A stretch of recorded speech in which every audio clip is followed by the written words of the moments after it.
పెట్టాలి. క్రమంలో నేనేం నేర్చుకుంటాడంటే, ఓకే. పక్షిని కాపాడాలి. పక్షిని కాపాడాలన్నప్పుడు నేనెలా తింటాను? తప్పు కదా! అనే కాన్షియస్ ఒస్తది. పక్షిని నేను కాపాడితే పక్షి నన్ను కాపాడుతది.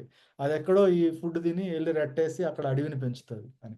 ఈ సీడ్ బాల్ చేసే క్రమం గూడా అదే అండి. ఎందుకంటే మనం పక్షులు అంతరించిపోయినాయి గాబట్టి, మనం పక్షుల్ని మళ్ళీ తిరిగి కాపాడుకోవాలి అనుకుంటే, సో, పక్షుల బాధ్యతని మనం తీసుకోగలగాలి. పక్షుల బాధ్యత మనం తీసుకోగలగాలి అంటే, మనం ముందుకొచ్చి సీడ్ బాల్స్‌ని చేయగలగాలి. ఇప్పుడు మనం వినాయకుడిని చేస్తున్నాం. వినాయకుడిని లాస్ట్ ఇయర్ కనెక్టివ్ ఫార్మర్ ద్వారా దాదాపు 30 స్కూల్స్‌కెళ్ళి చేశామనమాట. ఈ వినాయకుడిలో సీడ్ ఉన్నాడు. మట్టి ముద్దతో వినాయకుడిని చేస్తున్నాం. ఈ పిల్లల దగ్గరే చేపిస్తున్నాం. ఒక 6 సీడ్ బాల్స్ చేసి, సీడ్ బాల్స్‌తో వినాయకుడిని చేస్తున్నాం. ఆ వినాయకుడు లోపల కడుపులో సీడ్ పెడుతున్నాం. ఆ వినాయకుడికి పెట్టే ప్రసాదం ఉండ్రాళ్ళు గూడా మనం ఏం చేస్తున్నామంటే, ఈ సీడ్ బాల్సే పెడతాం. ఈ సీడ్ బాల్‌లో ఏం చేస్తున్నామంటే వినాయకుడి సీడ్ బాల్‌తో సహా ఆ ఉండ్రాళ్ళు ముద్ద పెడుతున్నాం. ఇప్పుడు ఈ వినాయకుడిని నిమజ్జనం చేసినా మొక్కయితాడు.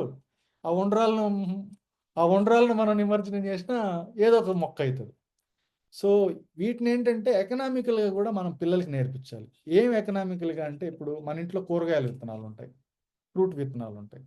ఇప్పుడు చెన్నైలో ఒక టీచర్ ఏం చేశారంటే జాబ్ మానేసి కంప్లీట్‌గా వారు ఆహ్, ఈ సీడ్ బాల్స్ తోటి ఈ కూరగాయల విత్తనాలు ఇవన్నిటిని సీడ్ బాల్స్ చేసి, ఆ సీడ్ బాల్స్‌ని ప్యాక్ చేసి పెళ్ళిళ్ళకి గిఫ్ట్‌గా ఇస్తున్నారు. ఇప్పుడు పెళ్ళిళ్ళకొస్తారు గదా! చాలామంది. వచ్చినప్పుడు ఏదో రిటర్న్ గిఫ్ట్ ఇస్తారు గదా! ఏదో అడ్డమైన గడ్డిచ్చే బదులు ఇలా ఒక చిన్న సంచో, లేకపోతే స్టీల్ బాక్సో, దాంతో పాటు సీడ్ బాల్స్ చేసిన ఒక చిన్న కవరో ఇచ్చామనుకో, వాళ్ళు తూకీగా నాకు ఇదేందిరా ఇది పిచ్చోడు ఈ మట్టి ముద్దలిచ్చినాడని పడేసినా గూడా నిర్దయగా మొక్కలైతాయి గదా! సో, అలా మనం ఏందంటే ఎకనామికల్‌గా గూడా హౌస్ వైఫ్స్ గూడా అమ్మ ఎవరైనా ఉంటే, మనం ఈ ట్రిక్ చేయొచ్చు.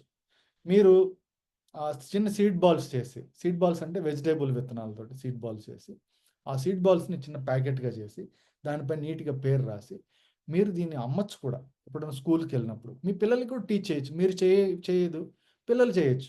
పిల్లలకేంటంటే, "అరేయ్! ఇలా చెయ్యి. హాలిడేస్ ఉన్నాయి గదా! ఇలా చేసి కొన్ని సీడ్ బాల్స్ అమ్ము. నువ్వు ఎక్కువగా అమ్మొద్దు. ఇప్పుడు 5 సీడ్ బాలున్నాయి. ఒక్క రూపాయికి అమ్ము. రూ. 2కి అమ్ము. రూ. 5కి అమ్ము. దానివల్ల ఏమైతుందంటే వాళ్ళకి కూడా డబ్బు సంపాదించడం అనేది నేర్చుకుంటారు. దాంతో ఏందంటే ఇప్పుడు ఎన్విరాన్మెంట్ పరంగా ఇది చెయ్యి, అది చెయ్యి అంటే డబ్బెక్కడి నుంచి వస్తది సార్? ఏదో సోది మాటలు మీరు చెప్తున్నారు మేము వినాలా అని చాలామంది అంటారు. సో, దాన్ని కూడా మనం లాజికల్‌గా మనీని ఎలా జనరేట్ చేయాలి? సో, గ్రీన్ ఎనర్జీ కింద గ్రీన్